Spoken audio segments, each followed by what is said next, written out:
Good morning dear students.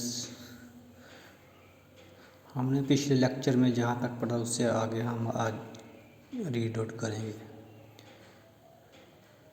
The efforts was to increase the revenue as much as could and buy fine cotton and silk cloth as cheaply as possible within 5 years to value of goods bought by the company in Bengal doubled. Before 1865, the company had purchased goods in India by importing gold and silver from Britain.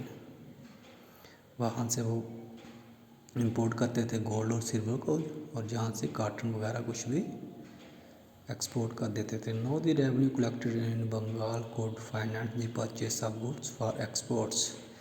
और जो जितना भी revenue Bengal से निकलता है उसी को वो इंपोर्ट और एक्सपोर्ट करने में खर्चा वहाँ पे कर देते थे।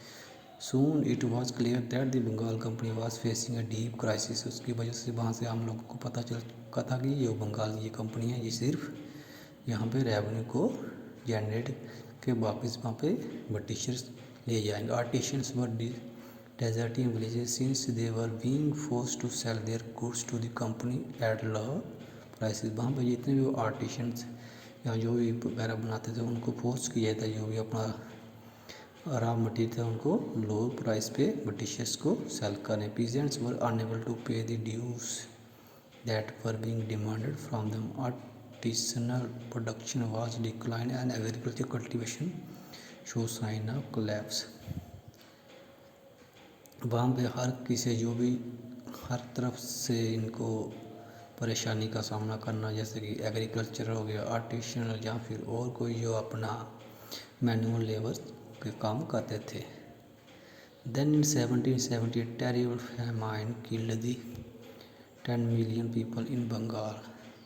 1770 में एक बहुत ही बुरी किस्म का एक फैमाइन यानी कि अकाल पड़ा, जिसमें कम से कम 10 मिलियन यानी कि लाखों की तादाद में लोग मारे गए। About 1/3 of the population was wiped out।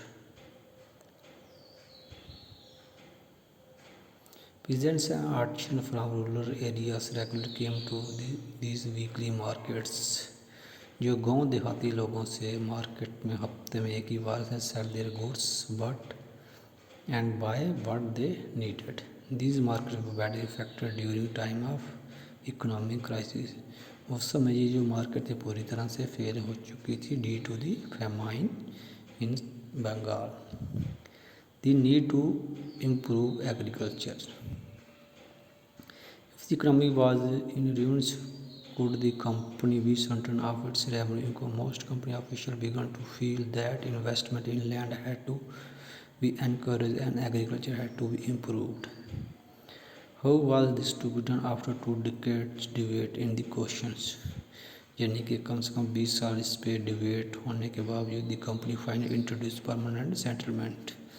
Company permanent settlement एक लॉ को पास किया in 1793 by the terms of settlement the rajas and taluqdar were recognised as जमींदार।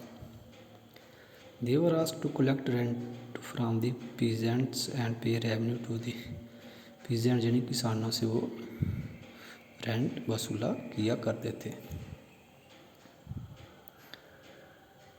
Paid was fixed permanently that it was not to be increased even in future। It was felt that it would ensure a regular flow of revenue into the company coffers and at the same time encourage the zamindar to invest in improving the land।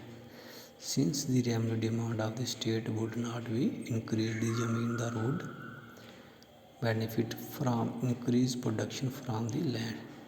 तो students आज के लिए इतने, बाकी ये problems का ये हम नेक्स्ट लेक्चर में करेंगे। तो आज के लिए इतना ही। थैंक्स।